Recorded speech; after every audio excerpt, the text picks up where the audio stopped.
Hey guys, welcome back to your channel journey to success. तो आपने आज का थंबनेल देख ही लिया होगा। तो हमारी आज की वीडियो का टॉपिक है कि अगर आप एआई टूल्स मतलब अगर चैट जीपीटी या कोई भी कोपायलट या कोई भी एआई टूल यूज कर रहे हो तो आपको अपने पेपर में उसको कैसे साइट देना है और उसको कैसे क्रेडिट करना है।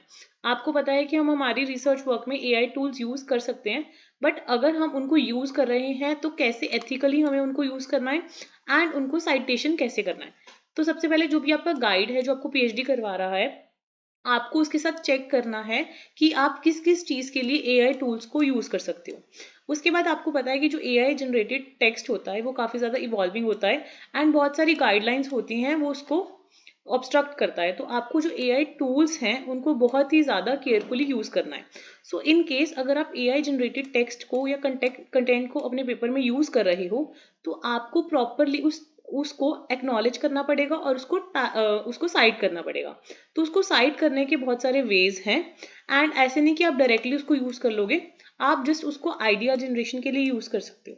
सो आपको जो सोर्सेस हैं cited by the AI tools, for example आपने कोई एआई टूल यूज किया, सपोज आपने चैट जीपीटी यूज किया और आपने अपना लिटरेचर रिव्यू सारा लिखवा लिया। जो वो सोर्सेज देगा, जो वो लिटरेचर रिव्यू देगा, उसके जो रेफरेंसेस होंगे वो सही नहीं होंगे।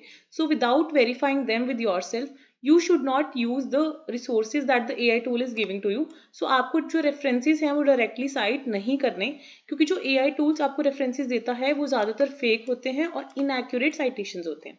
So you should be flexible with the text given by the AI tools. तो आपको सिर्फ आइडिया जनरेशन के लिए ही उसको यूज करना है। सो अगर आप AI generated content still use कर रहे हो फॉर द आइडिया जनरेशन और समथिंग ऑफ दैट सॉर्ट, तो आपको सबसे पहले गाइडलाइंस देखनी है आपकी यूनिवर्सिटी की या आप जहां से भी कर रहे हो। सो अगर आपकी जो गाइडलाइंस हैं वो अनक्लियर हैं, अपने सुपरवाइजर से बिना पूछे उसको आगे प्रोसीड नहीं करना है। सो अभी पर्पस क्या है साइटिंग का, आपको पता है कि अगर हम साइटिंग करते हैं उससे जो कंटेंट का क्रिएटर है उसको क्या मिलता है, क्रेडिट मिलता है। एंड अगर कोई और पर्सन है वो आपकी रिसर्च को यूज करना चाहता है तो वो भी इजीली लोकेट कर सकता है सोर्सेज कि आपने कहाँ से डाटा को ऑब्टेन किया है।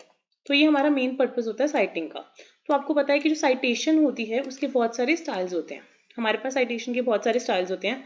For example the APA format, the MPA format and the Chicago style.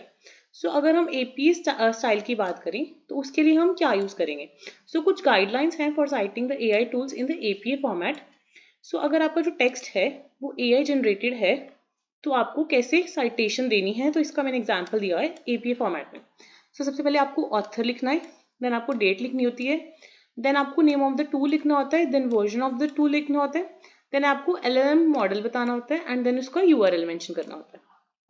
तो अगर आपने इसकी रेफरेंसिंग देनी है, तो अगर आपने सपोज चैट जीपीटी यूज किया है, सो ऑथर हमारा आ गया ओपन एआई, डेट आ गई 2013, उसके बाद टूल का नेम आ गया चैट जीपीटी, वर्जन कौन सा है आप डेट मेंशन करके मेंशन कर सकते हो, मार्च 14 में जो वर्जन था वो। एलएलएम जो चैट जीपीटी है वो लार्ज लैंग्वेज मॉडल है तो वो मेंशन करना है एंड देन उसका यूआरएल मेंशन करना है। एंड अगर आप उसका टेक्स्ट कोड करते हो उसका इन टेक्स्ट साइटेशन क्या होगा, ओपन एआई कॉमा 2023 ब्रैकेट्स में। ठीक है। सो एपीए फॉर्मेट में हम इसको ऐसे साइट करेंगे। अगर आप शिकागो फॉर्मेट में सेम चीज कर रहे हो तो उसमें आपको author, title, publisher, date, URL of the tool देना होता है। सो आप कैसे दोगे, text generated by ChatGPT comma OpenAI comma March 7 comma 2023, ये जो भी आप डेट मेंशन कर रहे हो वो डेट आप यूज कर सकते हो। सो आप मेंशन करके आओगे इसको। एमएलए फॉर्मेट में भी इसको आपने प्रॉपरली साइट करना है। For example description of the chart, prompt, name of the AI tool, version of AI tool, company, date of the chart and URL. So properly आपको साइट करना है। मेन मोटिव इस वीडियो का क्या है कि in case you are using any of the AI tool, आपको उसका प्रॉपर साइटेशन मेंशन करना है, क्योंकि वैसे तो एग्जामिनर को कोई प्रॉब्लम नहीं है, बट अगर उसके माइंड में आया कि क्या इसने चैट जीपीटी या कोई भी AI टूल यूज किया है, तो अगर आप उसको डायरेक्टली मेंशन आउट कर दोगे तो आपके लिए प्रॉब्लम हो जाएगी। तो बेटर ये है कि इन केस अगर आप यूज कर रहे हो तो बता ही दो यार, ठीक है, उसको साइट ही कर दो तो उसमें भी हमें कोई प्रॉब्लम नहीं होगी। सो आपको जस्ट साइट करना है, वैसे आपके पेपर में कोई भी प्रॉब्लम नहीं होगी।